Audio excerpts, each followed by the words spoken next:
Hi, I'm Aqua with WTI. Are you nervous about buying a mattress that comes in a box? I was at first, but I am so happy I went for it. This is a really awesome and great bed. This is the 12-inch queen mattress green tea memory foam in white by Best Price Mattresses.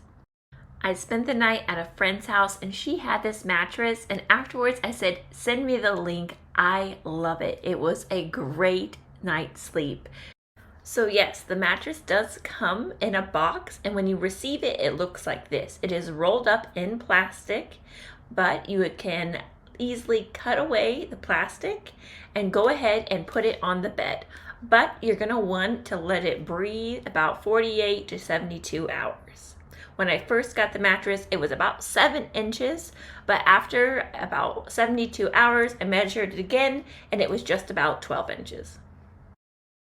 The cover on the mattress is really soft too. I liked the texture. It was very soft to the touch and I was impressed by it.